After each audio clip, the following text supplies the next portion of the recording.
Plants have been evolving on land for 500 million years, give or take a year or two.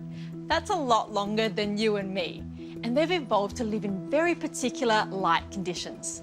Once we bring them indoors, we become both their doctor and nurse. So, to avoid any major health issues, we should know what suits them best. Come with me and I'll throw some light on the more or less shady world of indoor plants. Leaves are the perfect expression of life. They turn nutrients from the ground and light from the sun into food for the plant. Chloroplasts cover the surface of leaves, capturing the light, and the chemical process that metabolizes energy is photosynthesis. If leaves don't get enough light for photosynthesis, they struggle and become leggy, or in scientific terms, etiolated. This is where the plant stretches upwards in an effort to find more light, often reducing leaf growth and losing colour to conserve energy. So let's begin in the glare of full sunlight. These plants have generally evolved with narrow but thick leaves. This decreases transpiration and reduces heat stroke and burning. Full sun means being exposed for between 6 to 8 hours without shade. They are tough plants with stems to match.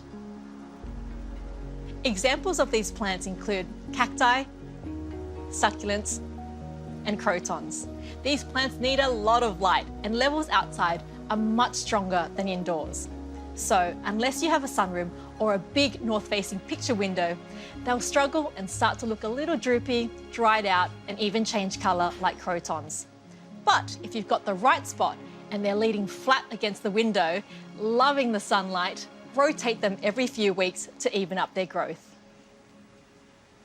Nature is ever adaptive, so one size doesn't fit all when it comes to tropical plants. Some, like ficus and monstera, generally prefer bright light, even though some species can adapt to full sun. Get some advice from your local nursery if unsure.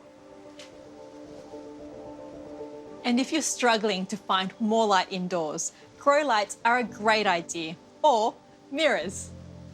Moving down a notch from full sunlight, we have filtered light, or partial shade. Outdoors, these plants tolerate around 2 to 4 hours of direct sun. So when indoors, I put them in a shady spot behind sheer curtains. They've evolved under the canopy of a forest, so think of them as needing dappled light. Examples include ferns, aroids, and philodendron. If they get too much sun, they'll scorch and need moving. Scorched leaves will eventually drop, or you can simply snip them off with your secateurs.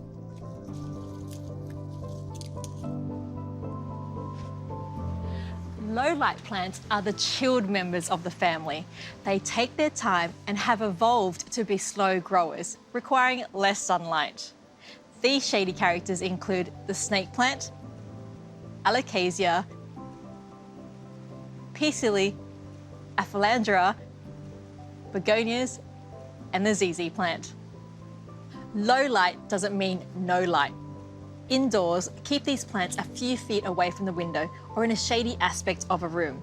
To ensure they maximise their ability to photosynthesize in low light, wipe down the leaves with a damp cloth, removing layers of dust that could form a barrier.